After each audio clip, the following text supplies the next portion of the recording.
Welcome back to another video on Influence of Sports.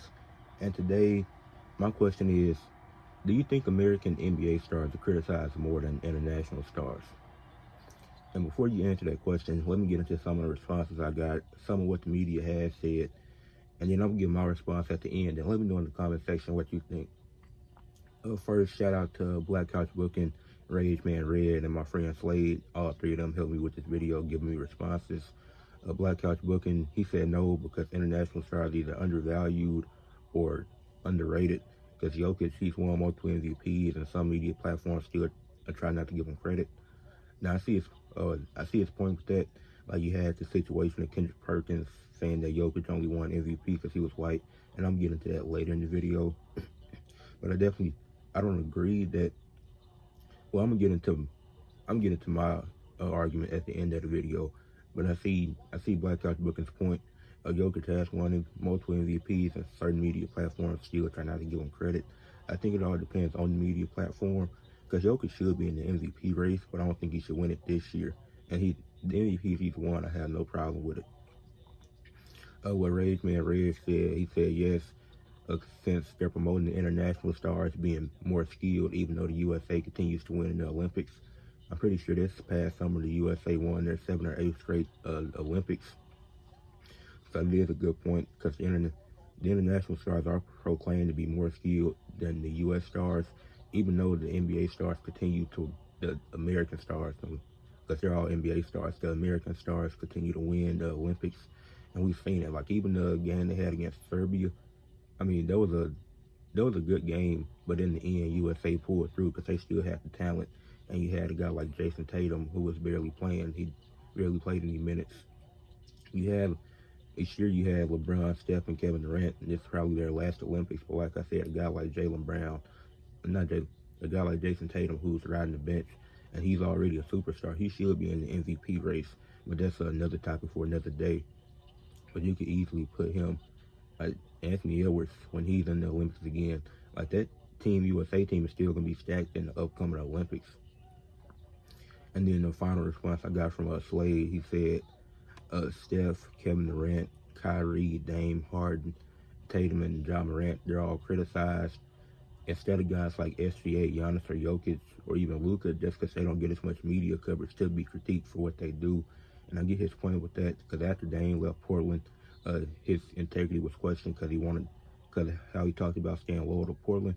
I mean, at the end of the day, he tried to stay loyal to Portland, and they got to the Western Conference Finals, but they weren't going to reach that success again. They had been eliminated in the first round before by a 6-seed Pelicans. They hadn't had much playoff success, so Dame had to leave. He had to force his way out to get to a better situation. But the media questioned his integrity because of what he said to Paul George about running from the grind. Dame didn't run from the grind. I don't even think Paul George ran from the grind. Like, they were both in similar situations. They were leading their franchise, like PG leading the Pacers to the conference finals, and they realized that was the furthest they could get because they weren't reaching that point again. Then Paul George had a scary leg injury, and staying with the Pacers, that's not on his injury isn't on the Pacers, but that team wasn't getting far. It was no second star. Dame had C.J. McCollum, who would outplay him sometimes in the playoffs, but Dame was still the star of the team. So he had to leave and force his way to a team like the Bucks. Paul George has been in multiple situations because the goal in the NBA is you want to win. Everybody talk about how Michael Jordan set the standard. Well, really it was Bill Russell, who won 11 championships in 13 years. Super teams have always existed. Wilt left the Warriors because he only won one championship, and he was struggling to get past Bill Russell. So what did he do? He forced his way to the Lakers to get one more and finish his career with 2 championships instead of 1. So this whole thing of running from the grind, I think it was stupid when Dame said it to Paul George. But at the end of the day, I don't think his integrity should have been questioned for him leaving. Obviously, Steph and Kevin Durant and LeBron, they're always criticized no matter what they do. Kevin Durant not wanting to go to the Warriors, that's a whole topic of discussion. He's a grown man. He has the decision to do what he wants to. Like, even when Kevin Durant joined the Warriors, that was talked about. Like, super teams have always existed. LeBron wasn't the first one to start it. Kevin Durant wasn't the second one to do it. Super teams have existed since the 60s, but media likes to act like it doesn't. James Harden, I'm not sure I've seen too much stuff about James Harden, but that was interesting.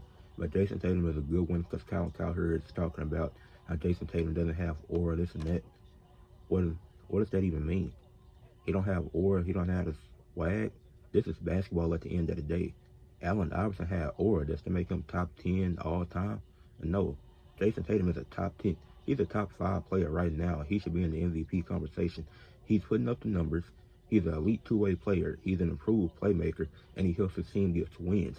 But why is he not in the MVP conversation? Because his team is stacked. Okay, do you not have to have a good team to win games? I mean, if you want to put LeBron in the MVP conversation, you still have Luka. You have a great a third option in Austin Reeves. You have a great coach. Look at Shea. That OKC team isn't terrible.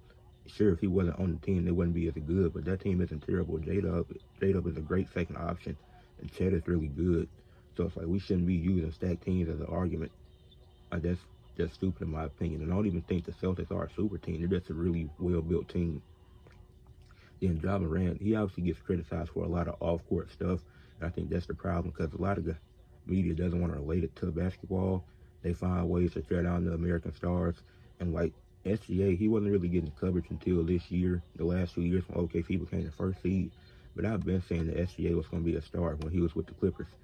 I've been said that, like when they had that series against the Warriors, they lost in 6, came back from down 31 in a playoff game. That was game 2, I think, in 2019. Like I knew SGA was going to be a star. And when he was with OKC, to be able to be with a guy like Chris Paul, that really helped his career. And he didn't get coverage for the last 2 years because the media is so focused on the main 2 to 3 topics. They don't focus on what's going on around the league. And that might be another video coming out soon about how terrible the media is.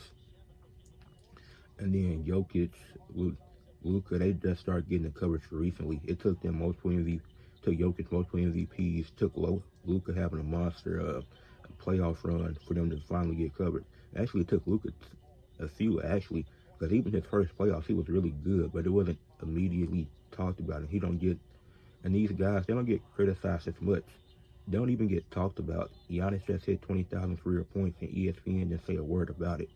So that's what Slade is saying. It's like they don't get talked about enough to even be critiqued. That's the problem. Like these stars should be talked about equally, but they aren't.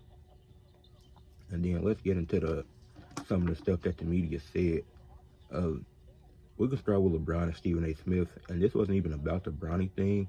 I wasn't gonna bring that up, but now that I'm making the video, I probably will.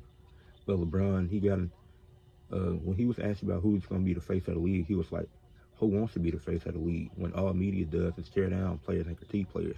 And that's not even American stars. That's just everybody in general. He's saying, why would you want to be the face of the league? That's not what he said, but he's essentially like saying, after what all these stars seen me go through, I don't want to be the face of the league.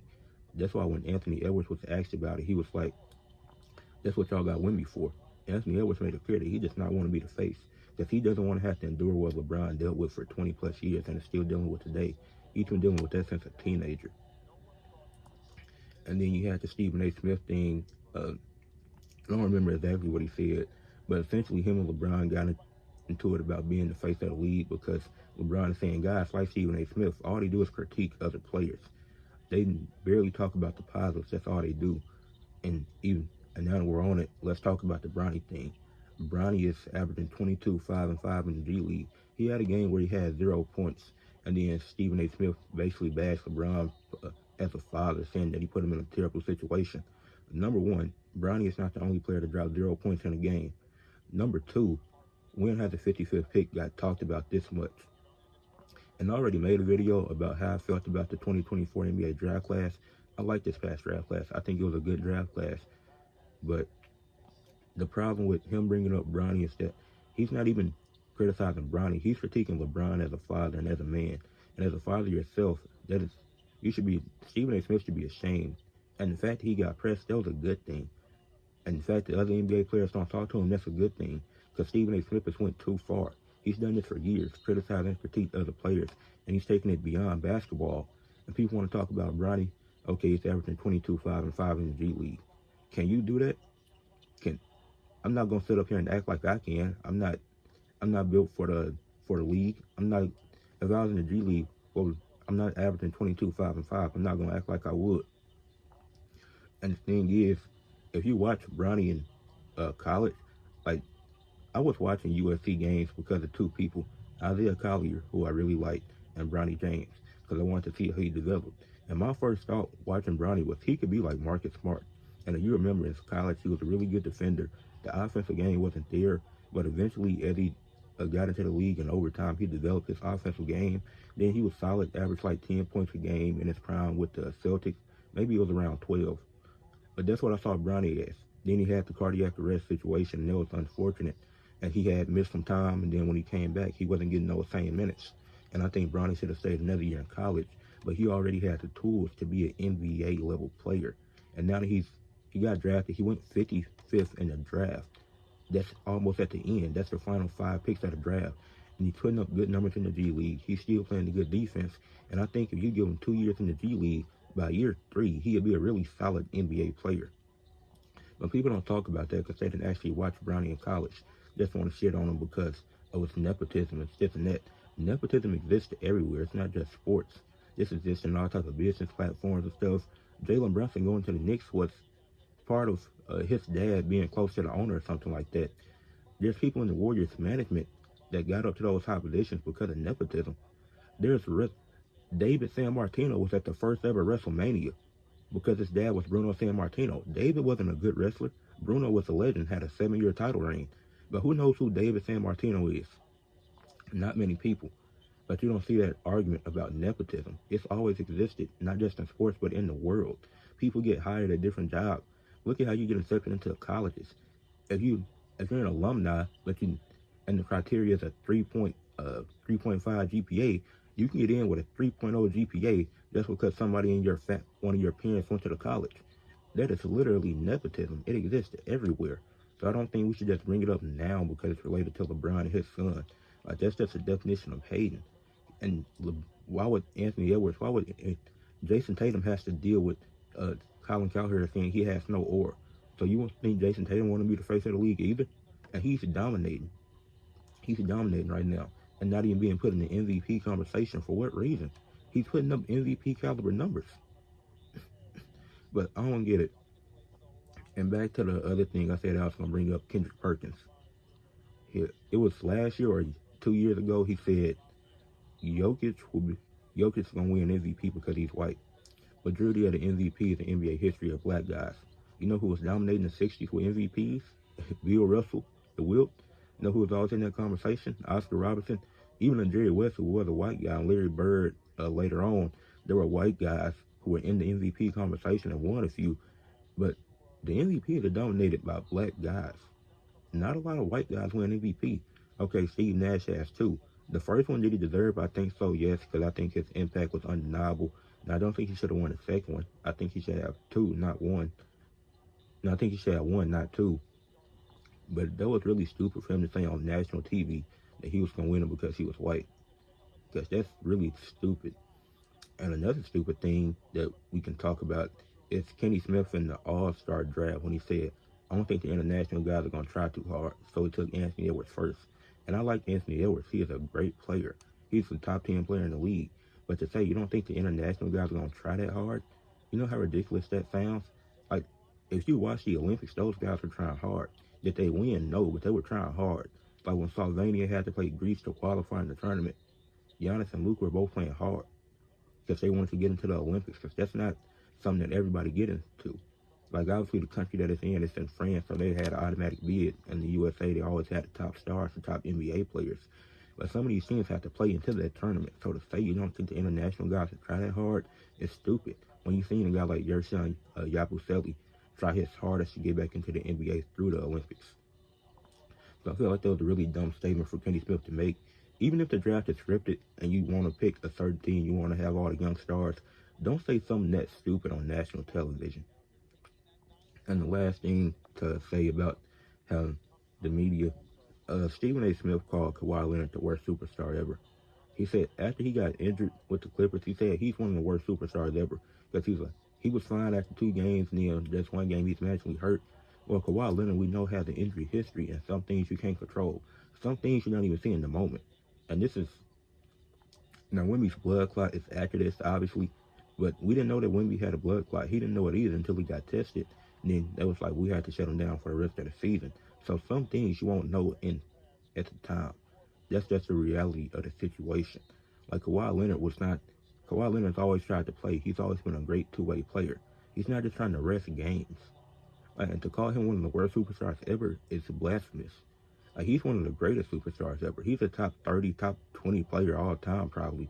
Not have to make a list, but definitely top 30. He's won multiple Finals MVPs. He's had multiple deep playoff runs. Yes, he's been hurt later in his career, but that's not going to diminish his value. He's came back and he's playing with the Clippers now. He's out there trying to play.